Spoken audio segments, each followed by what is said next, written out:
Hello dyan mga kameta, kamusta kayo dyan? Sabi ko habang naghihintay dito, hinintid si mami gano'n.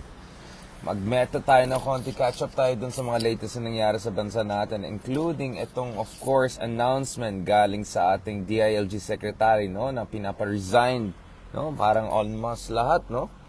Ibang klase to, no? Pinapa-resign yung mga opisyales sa loob ng ating mga kapulisan and other relevant agencies dahil daw yung iba ay nasangkot daw sa droga. Ito, basahin natin mabuti, baka mamaya maano tayo dyan. Mahirap na. Pinost natin dyan.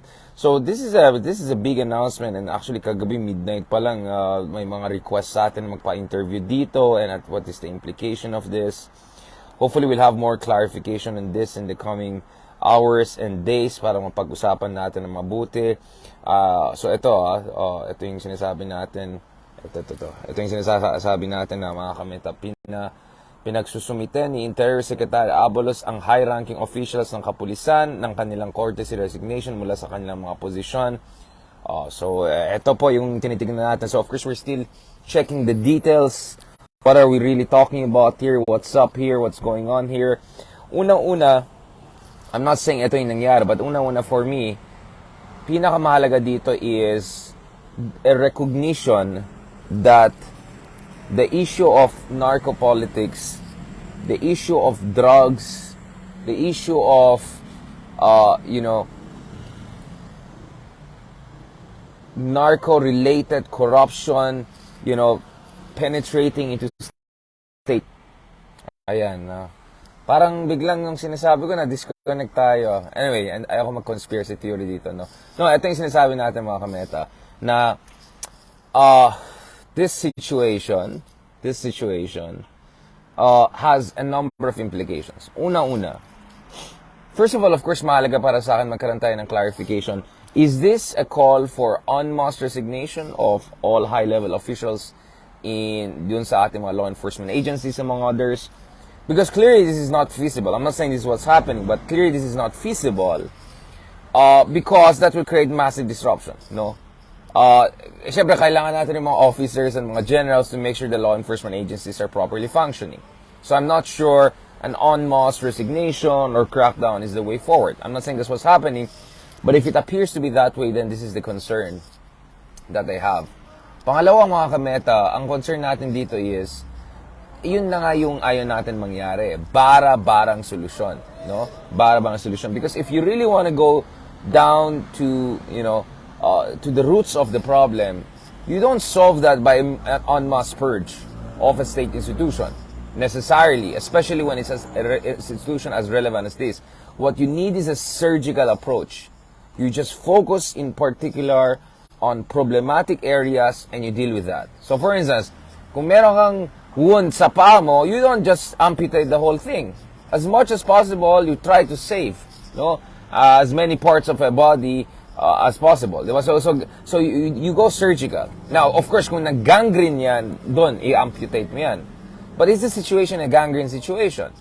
Because we really have to see an evidence for that. And if you're gonna have a situation whereby parang amputate mo na kasi may gangrene situation na, you have to have a backup plan to make sure that the whole system doesn't collapse, because we cannot afford a law enforcement agency which is not fully functional.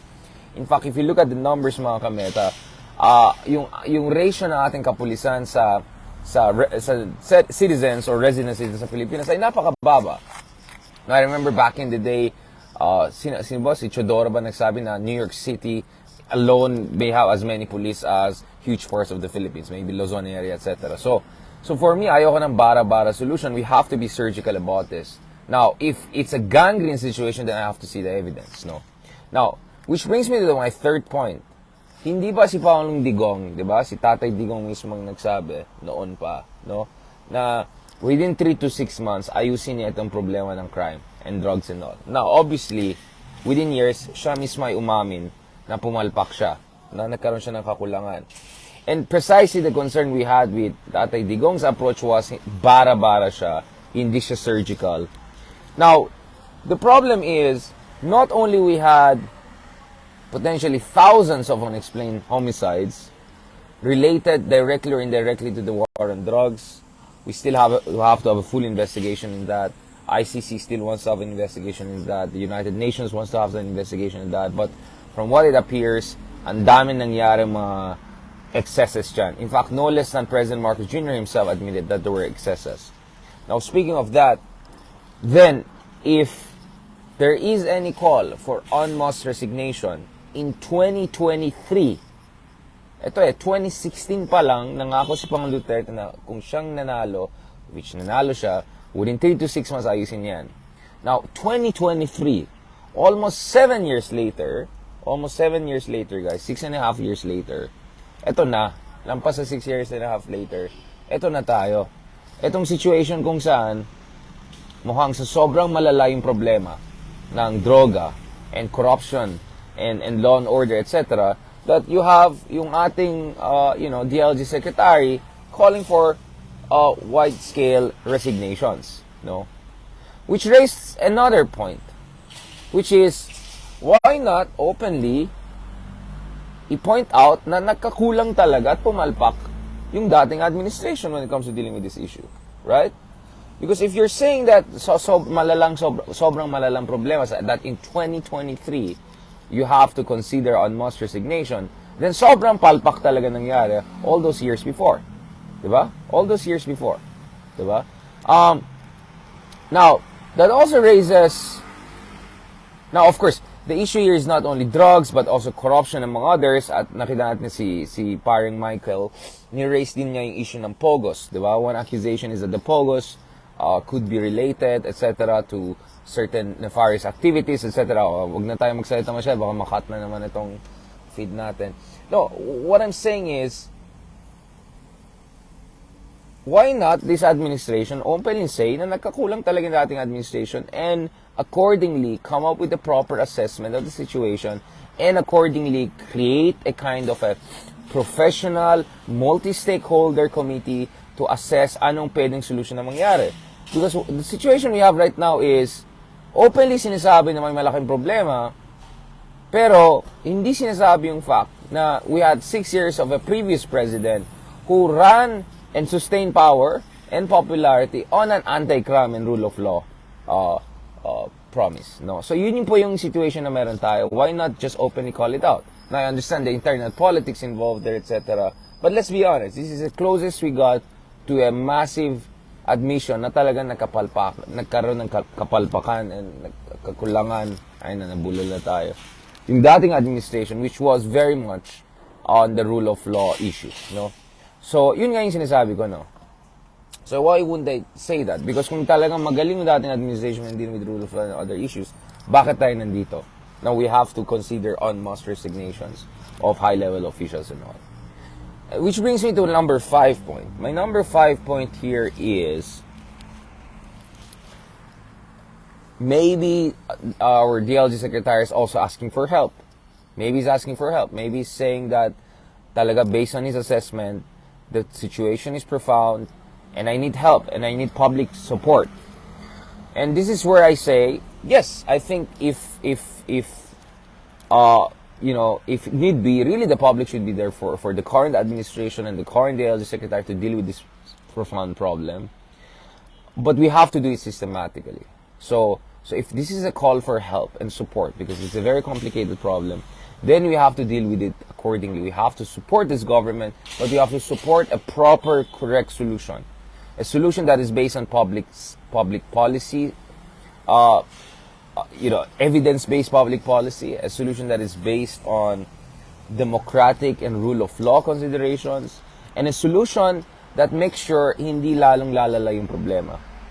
Kasi yun nga yung point ko eh.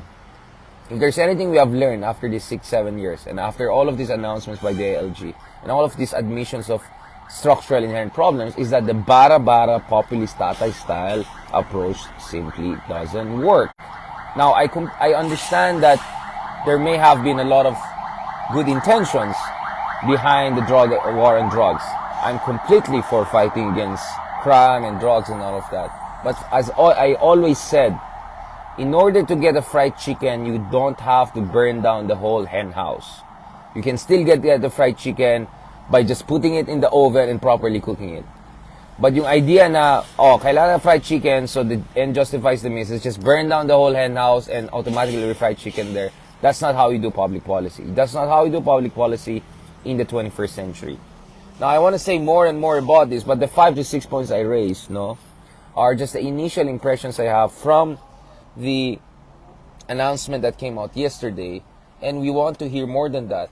I would also want to add that if you really want to improve rule of law in this country, to deal with the problem of drugs and criminality and all, that's where dapat palakasin talaga yung ating judicial institutions. Because the only way to solve this, to address this on a long-term basis, is if we have efficient, functional court systems, justice system, and if we have a law enforcement institution that reassures people rather than creates doubts or creates problems, no? So yun po yung problema, yun po yung kailangan natin pag-aralan na mabuti. Yun lang sinasabi natin mga kameta. Balikan ko kayo kasi today also is more or less the last day of official visit of President Marcos Jr. to China. So balikan natin yung mga agreements that are being signed and finalized, and we'll reassess that point by point, and we'll make some suggestions and analysis on how we should move forward in our relations with China. So let me be clear again, we need to fight against crimes, against drugs and all of that, but how you fight them is as important as the willingness to fight it, because political will without proper thinking, without due process, is a recipe for populist antics, if not disaster. This is the lesson we should learn. Tapos na. We cannot go back to time. Tapos na, nangyari na. And I understand that the vote for President Duterte also back then was out of frustration dun sa kakulangan ng mga dating administrations pa. That's true. Nagkakulang din ang mga dating administrations.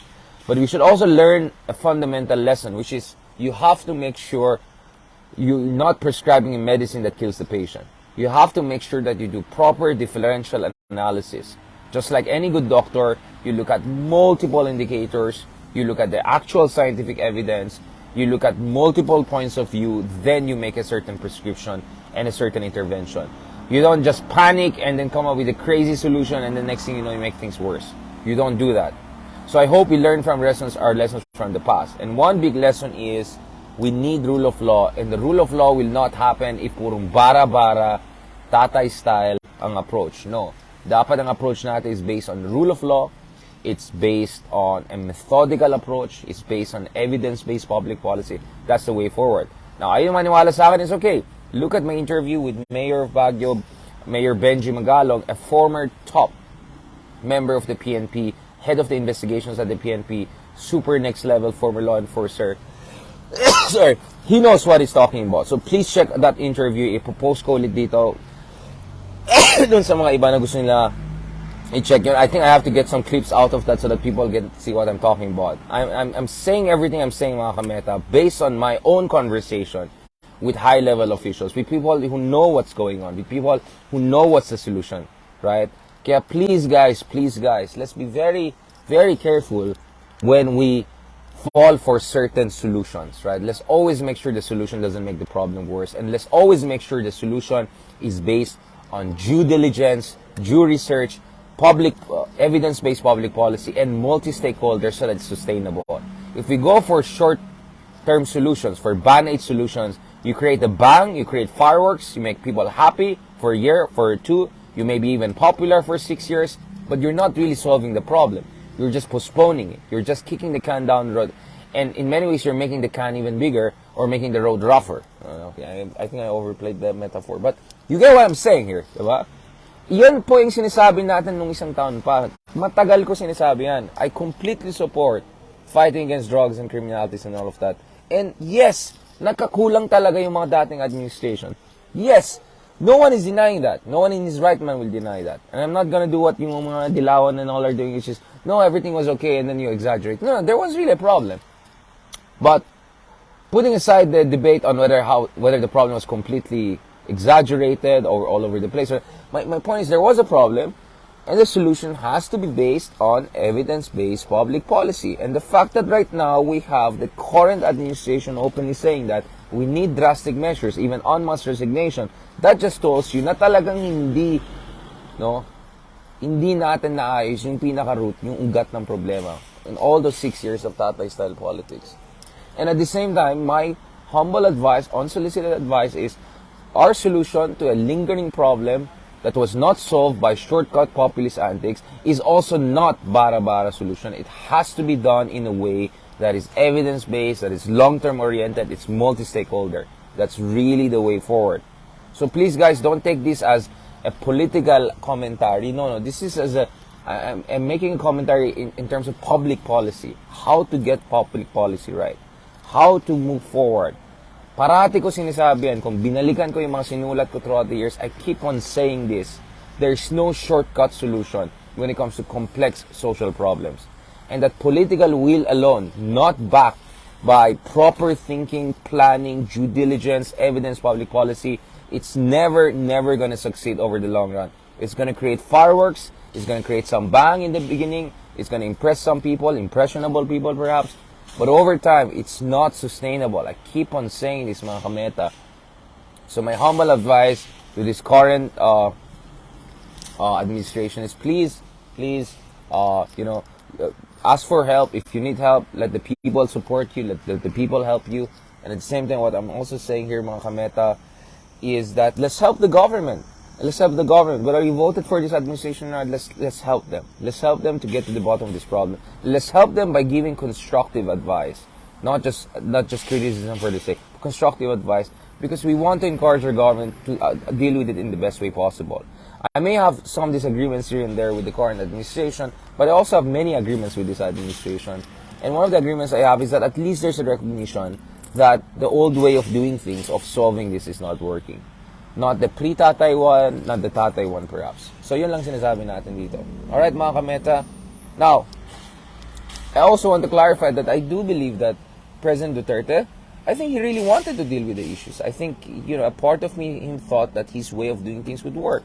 But yun nga sabi ko, iba yung usapan kung mayor ka, iba yung usapan kung presidente ka. Kasi it's a very complicated. Scale matters. Complexity matters. Yun lang. So please lang, don't take this as a political commentary per se. Take this as public policy advice. Yun lang naman po. A complicated problem needs a multi-layered, evidence-based, long-term oriented solution. No? And then yung mga cousins natin dyan, mga yan, dating bumoto kay yan, alam na natin. Shoutout dyan kay Cousin Marco. Kamusta kayo dyan? Ayan, ito yung mga... Basta, yun lang, wag sana bara-bara. But I understand that DLG Secretary Abalos, perhaps a part of me is he really wants help. He wants help because na-recognize that the problem medyo malala. But yun nga lang, my humble advice is, I hope the solution will be evidence-based public policy. And I know that there are many good people there who are giving good advice to the current administration. I hope their advice will be taken. I have many good friends, former colleagues, who are advising the IDLG, who give a lot of analysis and advice on dealing with complicated problems in the country. So so my best wishes to the current administration to deal with the problems, and I hope my simple, humble advice will not be in vain. Yun lang naman eh. So salamat, thank you very much sa lahat ng mga sumusuporta sa atin. Balikan ko about China. As always, thank you kay Mitch Tencho, kay Jocelyn Lumber, kay Eden Olonan, kay Riz Ani, Sir Michael Uy, Fenny San Miguel, among others. Shoutout dyan sa mga cousins natin, si Marco, among others. Ayan na. Yun lang naman sinasabi ko eh. It always helps if you reflect on what happened in the past. As Socrates said, a life that is unexamined is not worth living. For me, governance that is not based on reflection and re-examination is not an effective governance. So yun lang. So let's learn from the good things that happened under the previous administrations. There are many good things also that happened under the previous presidents. But also let's learn from the shortcomings and let's correct it by offering real, sustainable, long-term solutions. Yun lang naman sinasabi natin. Alright? Maraming salamat mga kameta. God bless. Talk to you soon.